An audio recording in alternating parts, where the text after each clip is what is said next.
What's good? Welcome back to another edition of Dat Talk Podcast. I go by the name of Bacon. I got my co-host with me. And it is your boy. You feel me? I'm telling you, man, I'm gonna just go the little damper route for a little bit. You feel me? I got good reviews from the Super Bowl look. So I was like, hey, about to just damper him up, a little bit now. Okay. For the podcast. You feel me? A little salmon, little black bow tie with the salmon look, something like that. Well, like I said, man, he getting dressed to impress, but I'm looking like the rest. Okay. We're all in the pandemic, so we chilling. We ain't got to go too crazy. He could be the Jalen Rose. I could be the black version of Jacoby, just a t-shirt type of guy, keeping it real. But it's time to talk about some real stuff that's going on in LA.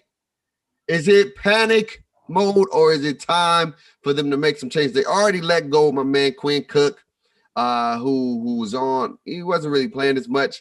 But is that a sign to come that they're about to start shaking some things up in LA now that they are going to be missing Anthony Davis for 4 weeks and they haven't had their other leading scorer, Schroeder, on the team with them because of, protocol, the COVID-19 protocol and things like that. How do you feel? This is your team. I like the LeBron, and so I root for LeBron. LeBron's been doing okay as far as like numbers, but it's just not equivalating to wins. How do you feel? Do you think it's time to panic if you're a Laker fan?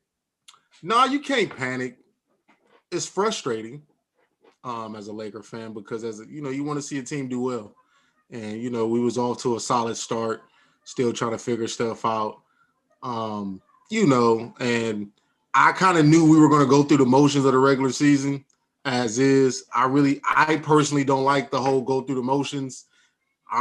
Let's go get this started because I feel like you still got to send that message and you can't rely on the fact that your team can just turn it on, turn it off.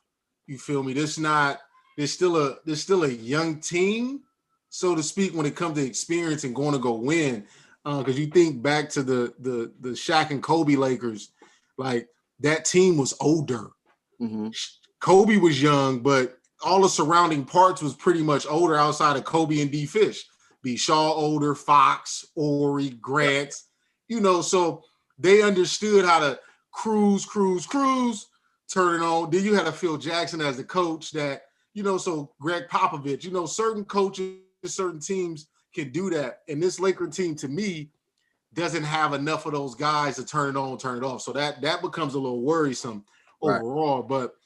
But they just got to figure it out, man. They have to make a move to supplement not having AD for 4 weeks. They have to make this move. I've heard rumblings of Boogie because Boogie just got released by Houston.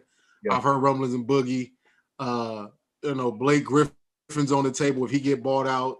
They talk. I wouldn't really say Andre Drummond because I don't feel like Andre Drummond is a necessity. He becomes a factor, but I need somebody that because Blake Griffin right now is working on spacing the floor. So I need somebody else who can kind of space the floor to kind of play alongside Bron, and then Blake Griffin to be a cool punch with Trez coming off the bench once AD is healthy. So my move will be Blake if he get bought out. That'd be my move personally. People like, well, Blake Griffin's done this, and the third. I'm like, but you're not asking him to come be Lob City Blake. You're asking him to come give you 15 and 6, 15 and 7 until AD gets back, and then you're asking him to give you 12 and 5 or something. You just need a void to fill. And then the biggest thing, man, is getting Schroeder healthy. Mm-hmm. You got to get Schroeder healthy because he helps with the ball handling. And I think the coach has to start playing THT more.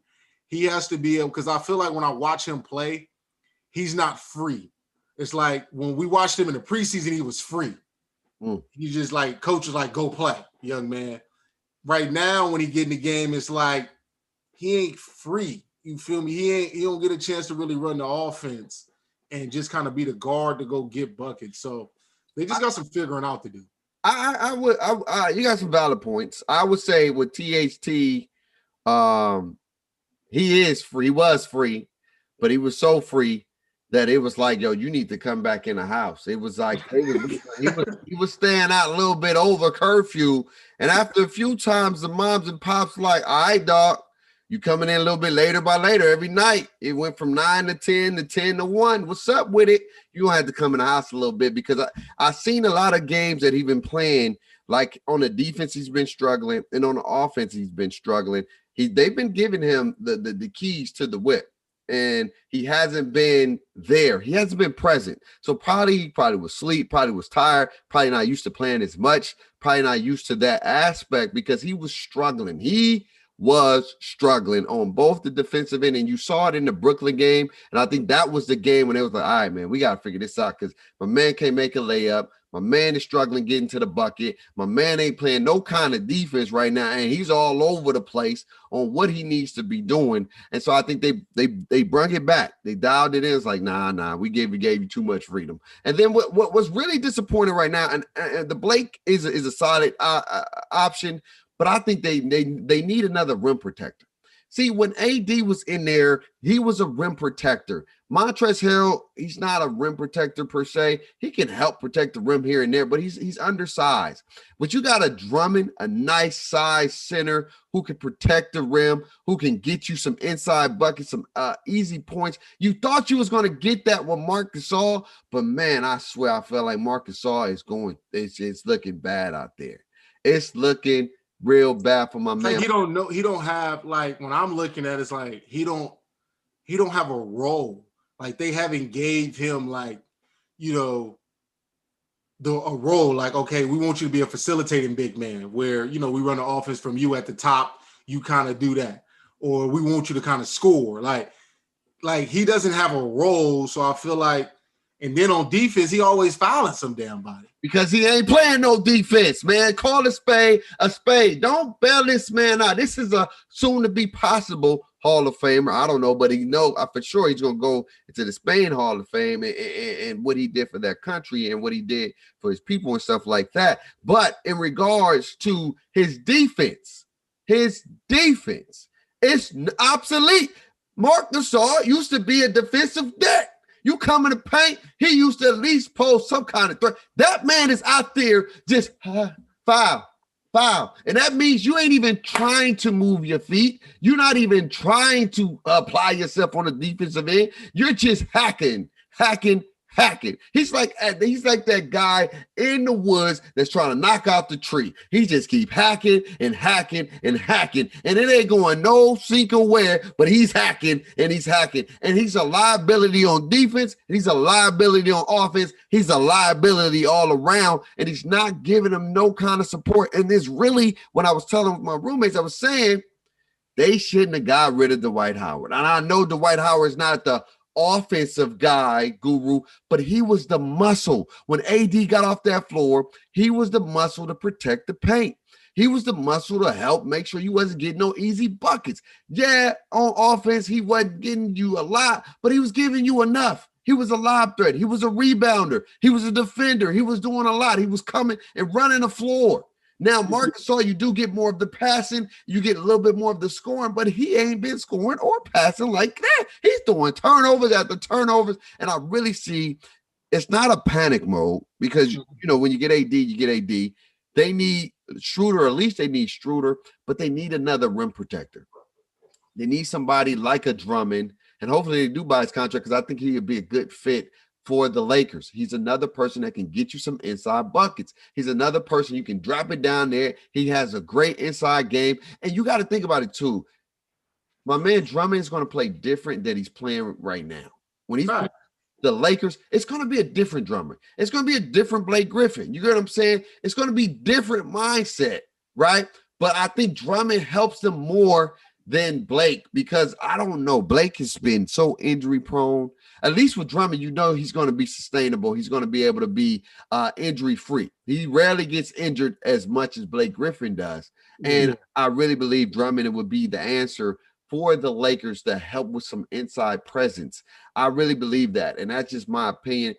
Because again, They don't have nobody. And we can go to the next topic. Kuzma lets me down so much because these are the perfect opportunities for him. These are the perfect opportunities for him to really blossom and say, I'm that guy.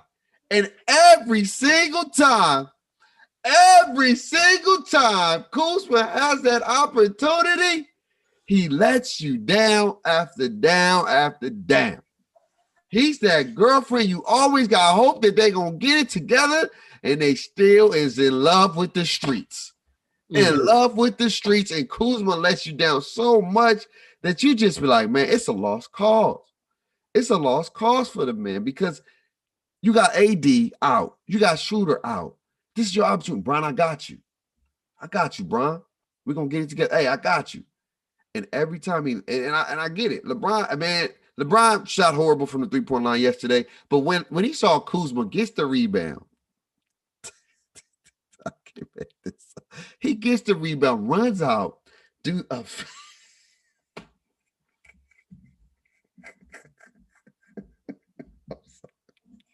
he does a running, faded three-pointer and didn't hit nothing. Didn't hit nothing, dog. And so I don't know. Kuzma, what happened? Oh, wait, hold on. What happened? I'm frozen. Okay. All right. We having some technical difficulties with my man, Dapper Reasons. Having some technical difficulties. But once he get back, here we go. I think he's coming back right there. There he is. He got that ba-da-ba-ba-ba. He got it. But like I was saying, what Kuzma did some of the most non-smart, okay? Got a rebound, ran to the three-point line with 3 seconds left, tossed the prayer to God and said, Lord, help me. And God said, boy, what you talking about help? What you talking about help? What you talking about, boy? You know what I'm saying? With that, you on your own right there, brother. You on your own. And I feel like Kuzma lets you down every single time. I feel like with Kuz, he started accepting that new role. So when you see him with AD, it was just a hustle man. He became hustle man Kuz. Like he grabbed a because he had a stretch where he was averaging like a double-double off the bench, grabbing rebounds, getting his little points, and stuff like that. And I feel like now with AD being out, he has to go back into year 1, year 2 Kuz. And then he's going to have to turn it back off. So, that's what I'm saying. That's where Schroeder becomes very important because then Kuz can still be hustle man Kuz. Grab these rebounds because he's been competing. He's been doing more of the little stuff this year than he has in his career ever. Yeah, you're right about that. You feel me? So I gotta praise him with that. The scoring, the offensive scoring has been a lot inconsistent because he's missing a lot of wide open jump shots. He's missing jump shots that when you really want to turn that corner as one of those guys, those are shots you got to make, especially because you just got paid, man. You just got 3 years, $40 million extension. And that means you need to live up to this money or you can become one of part of these trade pieces and get somebody else. Exactly. And so, like I said, man, I agree with you. It's not a panic situation. The Lakers just going through that not being whole thing. Yeah. And, last year they was able to avoid that. Right. You feel me? They was really able to avoid it. They would, because Lakers not a load management team, but they was really able to avoid AD having a real bad injury or LeBron, something happening to where they really got to just kind of figure it out. But you know me, and I've been like this since day one. I'm always looking at coaching. Vogel has to do a better job of doing things. Like the Lakers get so caught up in LeBron got the ball, so we're going to run pick and roll and try to find a mismatch. And then LeBron, you get the guy who you won't guard you, and then you go figure it out. That is predictable offense. There is no flow. There is no movement. There is no, how about LeBron sets the screen on the guy and he becomes the roller? Just different coaching nuances that can help the team. Because right now, y'all doing the same thing over and over and not getting good results. That's the definition of insanity. You feel me? Like he's not doing nothing creative to help out, because even like a game last night, it would have been, all right, man, let's just get a ball to AD. AD come bring us home. Certain times you can do that, but for the most part, you got to have some kind of offensive, just some kind of movement, player movement, cuts or something. Like they just stagnant right now offensively, because when you look at it, they're still not even playing bad defense. No, they're not to well. I would second guess that when you letting two people go for 30 on you, that's no defense at all. Well, last night, they gave up 100 and whatever it is, but prior to that, you feel me? Brooklyn didn't explode on offense the way they normally do. Yes, they did. They was up by 20, close to 30 points in that game. But I'm just saying, like, they only got to like 110. I mean, what's the purpose of trying to get more if you up by 27, 30 points? That's because the Lakers couldn't score. So offensively, the Lakers have stepped. I'm just saying, overall, when I look at them defensively, I feel like it's one of those things where they be so locked in on defense, they do well on defense, and then they come out and let down on offense, and then because of let down on offense, then it translates to teams getting bucket after bucket, and stuff like that. Because when you're not scoring, you're turning it over, you bad possessions that don't allow you to set up your half-court defense. Yeah, you feel me? You're 100% right. But again, they are coming out the gate getting ran. Yeah, they're coming out the gate getting ran and getting down early every single game. The Lakers are damn near down by 10 to 15. Yesterday they was up and they end up giving up the butt or whatever the case may be. And so at the end of the day, the Lakers got a problem. It's not panic yet because you got LeBron James. When you got LeBron James, he'll figure it out. And you got AD that's healing up, that's going to get back. And even when he comes back, put him on minutes restriction. These games are irrelevant. It doesn't matter what place you are in the playoffs because home field is whatever. You just want to be healthy, all right? The healthy team and the better team should win at the end of the day. So you want to be healthy and you want to be playing the best basketball you can when you need to play it in the most important time. But moving on to the best basketball, because this team is playing the best basketball. They are 6-0, or they're going on a 6-game winning streak. But one thing I do want to point out, when Brooklyn goes on these winning streaks, it's usually when they got two of their big three. And it's not when it's Kyrie and KD. It's not when they got those two. It's when it's James Harden and one of the other two. It's James Harden, KD. They play extremely well. They balling. And then KD go out.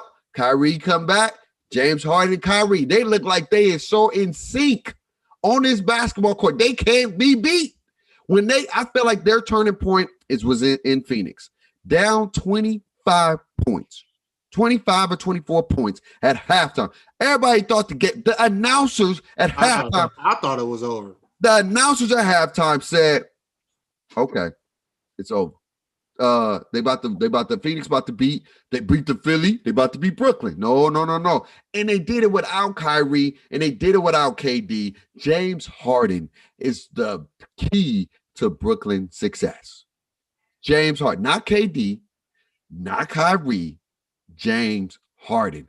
He allows them to play the way they want to play because he's unselfish. His unselfishness, his ability to take on the role of, I'm going to be the facilitator. And now I can be one of the best facilitators ever. I've already did it. I've already got my numbers up in Houston. I was facilitating in Houston, but now I got people that can hit these shots on a consistent basis. Now people can actually see my worth. People can actually see how good I am because now I can hurt you. I can go by you if you try to switch on me because I got the ability to get to the bucket anytime I want and get a foul. And now I got the ability to dish it out to people that's going to knock down those shots. That's what made Golden State so freaking hard to play because they had the ability to knock down those shots. It's one thing to move the ball, but it's another thing when you brick it, okay? You can do all this ball movement and hoop the high and whop the D, and if it ain't going in the bucket, it don't matter at the end of the day. But now, when it goes in the bucket, it makes you even hard to freaking stop. And now you got three of the most prolific scorers on one team, but you have one dude who's one of the most unselfish ones, and that is James Harden. I think he's so locked in that he wants a ring that he put Brooklyn over the hump. That's how I feel. I think Brooklyn is James is playing to me at an MVP level. Yes. I feel like this changes the narrative on KD. Yeah. Because he left Golden State because the thing was he needed to leave Golden State and go win it on his own. You team up with Kyrie, that gives you the opportunity to be the alpha and win on your own. But like you have pointed out, this team has become so much better because of James. Mm-hmm. Not because of Kevin Durant and not because of Kyrie Irving. It's because of what James has brought to this team. Mm-hmm. The versatility of him being able to score efficiently and effectively and get everybody else involved. I mean, he's averaged a double-double since he's been on the team. He's leading the league in assists at 11 and a half, and he's top 15 in scoring. So he's really getting it done. They are starting to figure it out. Yes. And, it's going to be interesting again when, Kevin Durant gets healthier with the hamstring thing, to see how they all gel again back as a big three. Right. But right now, man, they are playing beautiful basketball. Right. Guys are knocking down shots and stuff like that. It's just my only concern with them, and really, is going to be Philly, because they really don't have an answer for Joel Embiid. And when the rubber really hits the road, it's, do they have an answer for him? Right. But that's going to come down to, can Philly get out of their own way and beat a Boston or beat a Milwaukee? Teams that kind of got Boston ain't got no size. So I ain't really worried about Boston. But Milwaukee actually got some size to kind of compete with Embiid. Not slow him down or stop him, just compete. Right. So that's all I'm looking at. But Brooklyn's playing beautiful basketball. Very, very, very beautiful. I will say this, though. I think that Embiid and the Philadelphia Sixers have the size to match up with them in all facets. They can play them. They have defenders. They got Blake Griffin. They got a rim protector. And they got my man Tobias Harris. And they have, what's the other dude name? The tall dude. I can always forget his name, but Thibault or something like that. They got Thibault. Matisse Thibault. They got the defenders. They got the defenders to make it tough, and they got the length. Here's the thing, what I've noticed with Brooklyn that I didn't notice before they had James Harden on this team is that they played different with James Harden because they know they're going to get the ball. They believe they're going to get the ball. They was talking about getting rid of DeAndre Jordan. They're talking about it. It was like DeAndre Jordan is a liability, man. He ain't doing nothing for us. But James Harden is smart. Let's get DeAndre some touches. Let's get him involved in the game. Let's just not have him just standing out there. Let's put him in some big pick and roll. And DeAndre has turned it around. And he's over there being one of the rim protectors he's always used to be. Blocking stuff, getting stuff out of there, getting big rebounds. And time again, the shooters, the other people, the other guys are playing their roles because they feel that they're more inclusive with James Harden on that court. And it's crazy to me. And it's no knock to KD. It's no knock to Kyrie. But when they play with them two players on that field, they were saying, I don't know if this is going to work. I don't think Brooklyn got it. Like, yeah, it sounded good. It sounded good. But the way they playing, it's not looking too good. Kyrie and KD getting a little bickering. You can see some of that all on the court friction. Like, dog, like, come on, man. You need to do this or you need to do that. You get what I'm saying? But when James Harden came, not only did he change the dynamic of the team, but he changed the team morale. And he started in the Phoenix game. And I believe that is the game that can possibly turn their season around, because that is the game that gave them a different type of belief. Like sometimes there are games that clicks where you like, yo, this dude, we need to utilize this dude because he's going to get us involved. He's getting people touches. He's giving people the ability to feel like they're going to get the ball. And when you feel like you're going to get the ball and you're just not out there to be out there, right? Then you're more likely to go out there and play harder. You're more likely to go. You got no names out there playing defense, and they may not be a defensive team, but they're getting good defensive stops when they need them the most. And sometimes that's even better than playing defense for 4 quarters when you get the defensive stops when you need them the most. And that's what Brooklyn has been doing when James Harden came on his team, because he gave them a new life. He gave them players the ability. You got Joe Harris out there getting loose balls, diving on the ground. Come on, bro. Joe Harris wasn't doing that before James Harden got there. And it's no knock, again, it's no knock to those players, KD and Kyrie. They are scorers. James Harden is a full package. He's a scorer and he's a facilitator. He's a full package offensively. And he can play post defense. Defensive wise, you know, he can play better defense, but he chooses not to. But I'm saying, as far as like, he has the LeBron facilitating package. I can get people involved. I can make you feel inclusive. I can make you feel like you want to go out there and play for me, because you're going to get the ball. You're going to get touches. You get what I'm saying? And I feel like he's going to be the difference maker for the Brooklyn Nets. It's going to be interesting to see when they all are healthy, how the dynamic look, how it go, what kind of role they're going to play. Will they still let James Harden do his thing, or are they going to change it up and it becomes KD team? And you can't. I feel like you can't. I feel like with Kyrie telling James you're the point guard, sits there and say what they should do.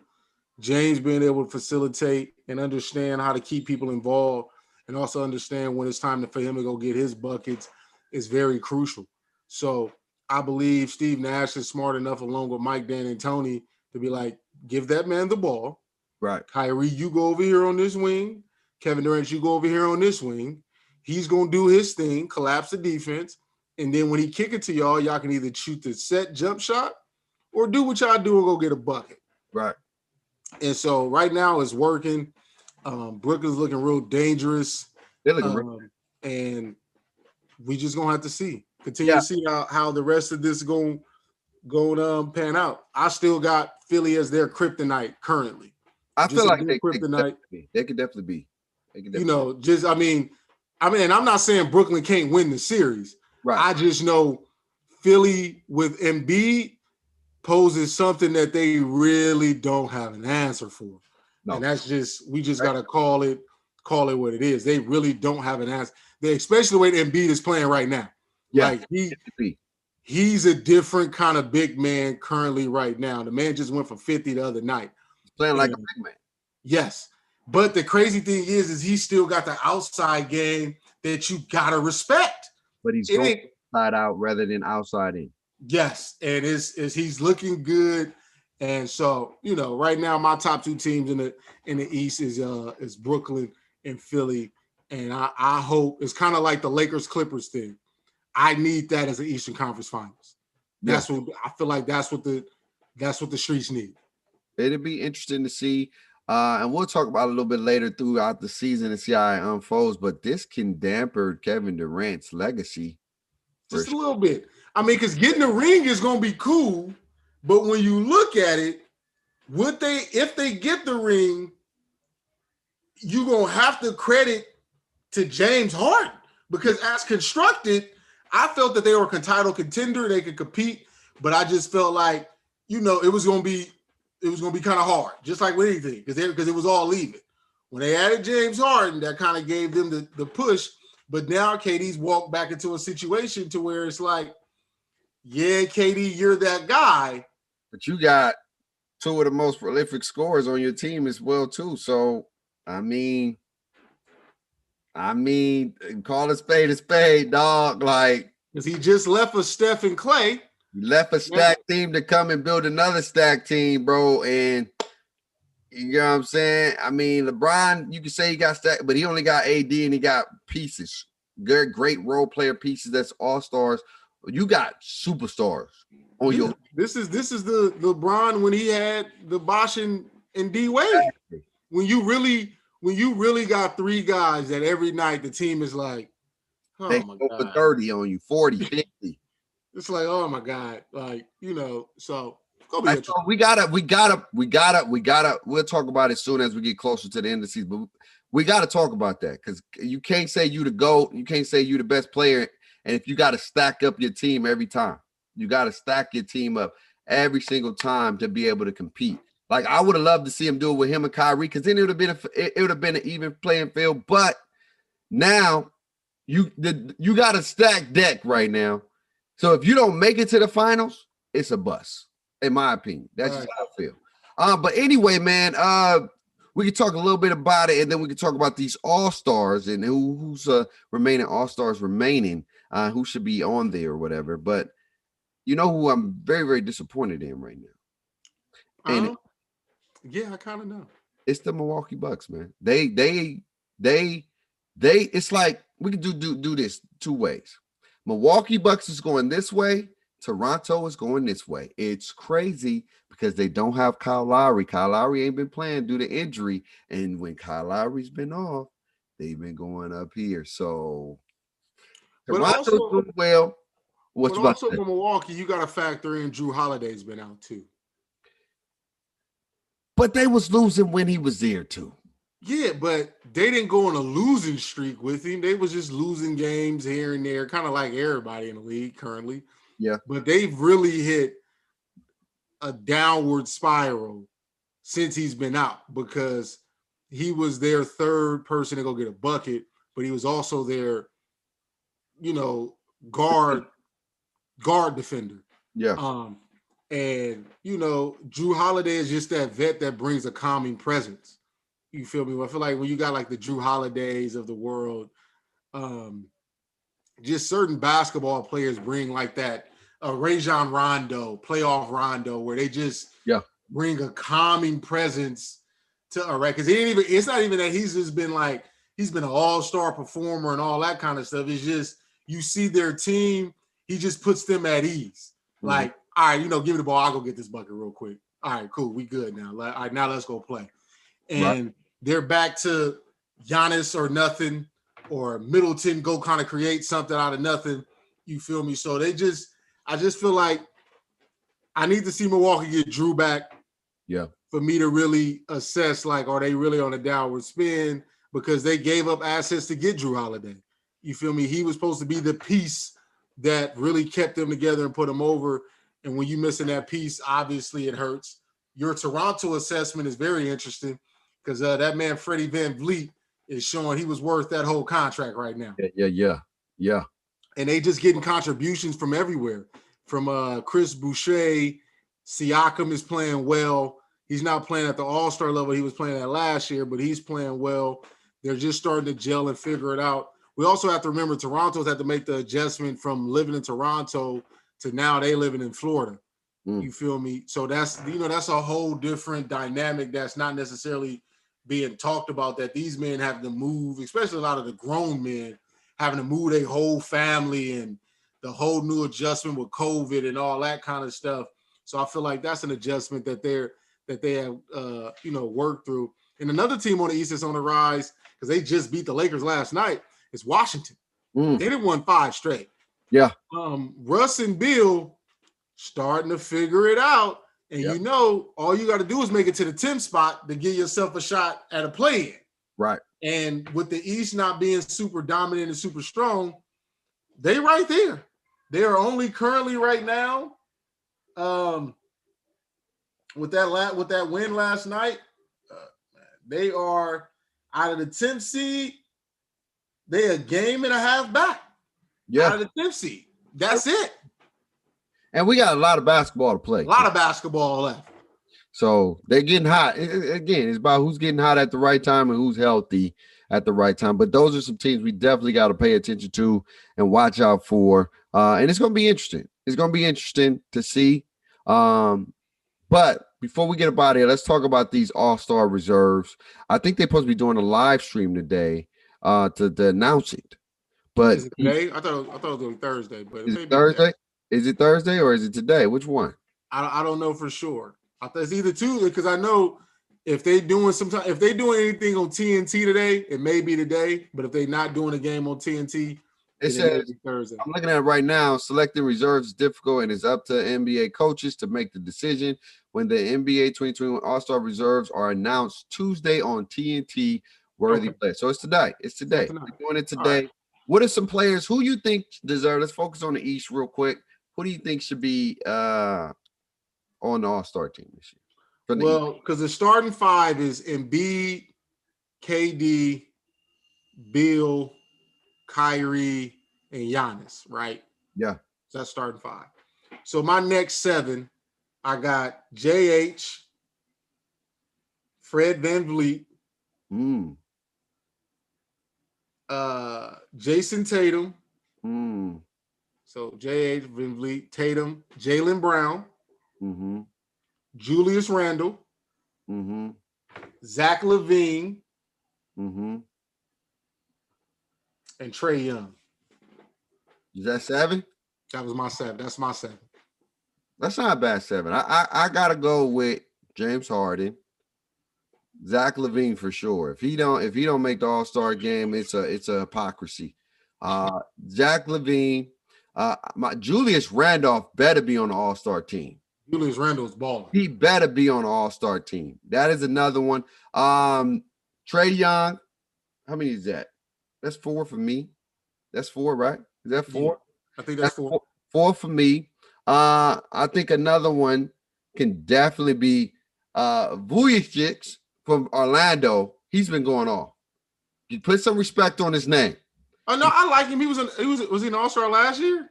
He was an All-Star last year. I think he deserves to be. That's my 5th one. Also, now this is where it gets a bit tricky for me. I don't think both go. I don't think Tatum or Brown go. I mean, both go. I think it's one or the other. I like Jaylen Brown, but I think they may go with Tatum and Brown. But I'm going with Jaylen Brown goes. And then you got to have somebody on the roster that's averaging 20 points a game, and they're on the best team in it. Tobias Harris is, in my opinion, I feel like he deserved to be on the All-Star team. That is my people that I will say that should be on there. The Trae Youngs, the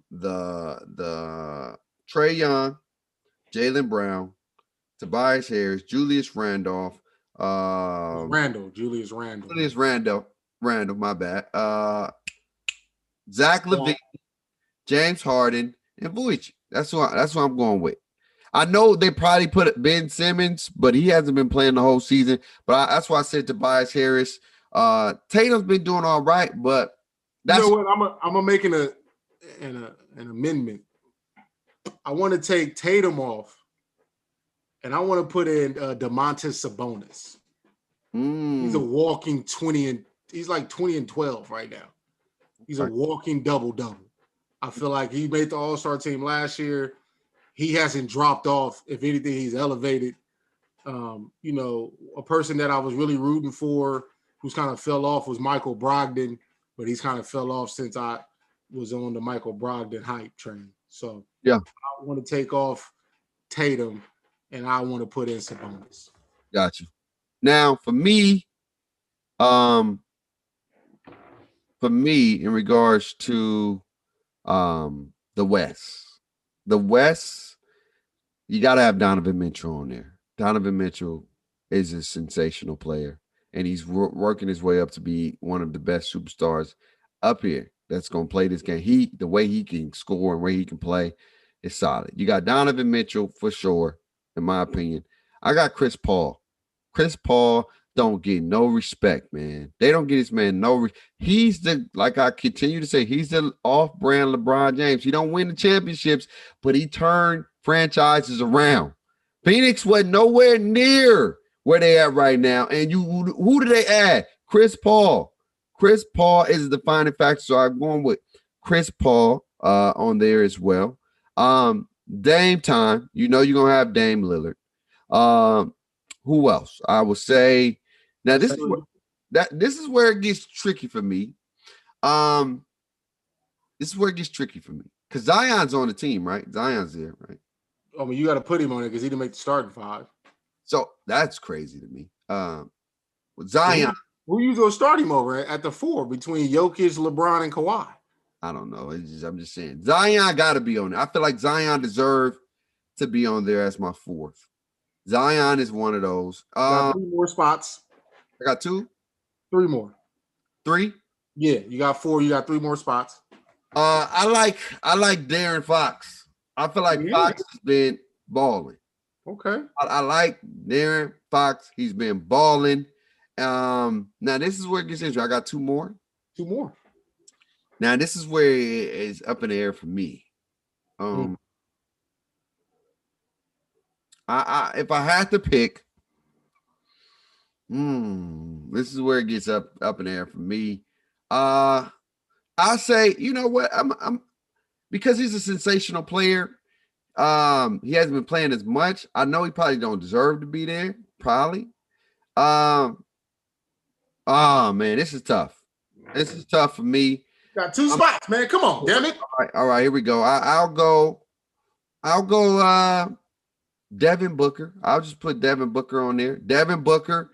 And then if I had to pick somebody who deserved to be on there, I gotta go. I don't know. Whoever they want. I don't know. My last pick is I don't know because I don't know. Man, we don't talk that talk, and you gonna go with I don't know? I'm going with John Morant. John Morant. I like John Morant on there. I like John Morant. That's all right.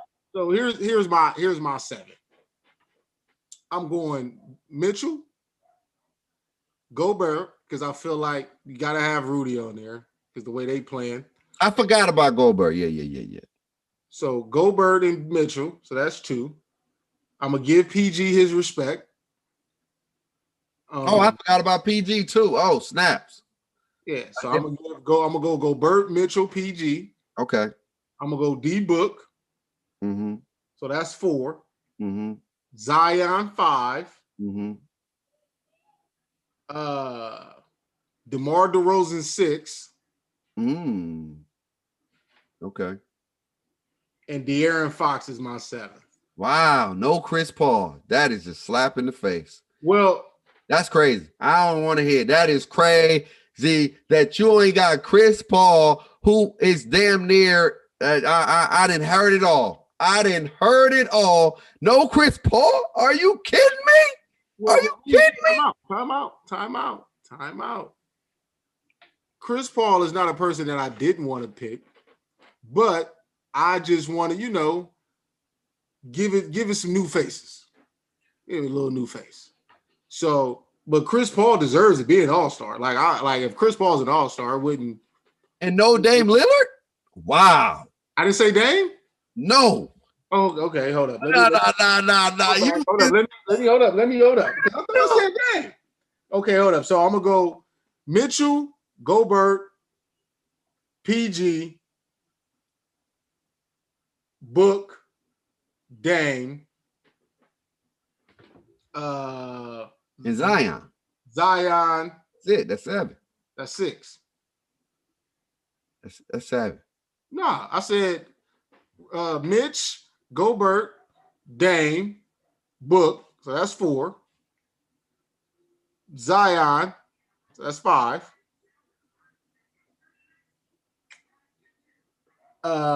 DeMar. So that's 6. And then I'm gonna give it to Chris Paul, man.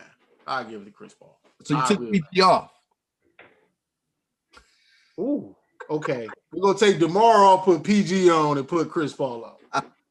We're gonna rock it like that.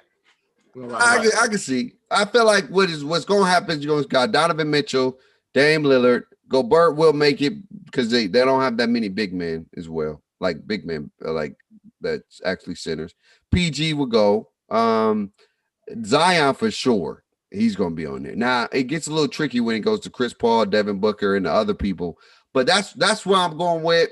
I feel like if I'll put PG in replace of John Morant because he has been hurt as well too. But PG's been hurt too, so that's what I'm saying. I don't know. I like to look at longevity, who's been playing consistently. But we'll find out tonight. But that's gonna do it for us. Anything you want to say before we get up out of here? No, man. Hey, just basketball season, man. This is where things start getting interesting. All-Star break is on the horizon. The NBA has to come out with the schedule after All-Star break. How's the NBA going to figure out all these postponements in between, and how that's going to factor into how many teams is playing more games a week and back-to-backs, and it's going to be real interesting. And then, like I said, I text you and we could talk about this next week, is if they don't allow more fans in a lot of these arenas, then I think they need to bubble the playoffs. Yeah. And we can talk about this next week, and I give my elaborate why into how, but I think they should bubble the playoffs. Especially you got to think about it, places like New York not really having fans, Milwaukee not really having fans, the Lakers, the Clippers not having fans. Yeah. But you got places like Utah that do got fans, and that works to their advantage. It ain't a lot, but fans is fans. Right. You feel me? You got certain arenas and certain places that do and certain teams that don't. And for the regular season, it may seem like it's not a big deal, but in the playoffs, it's a big deal. That's a big deal.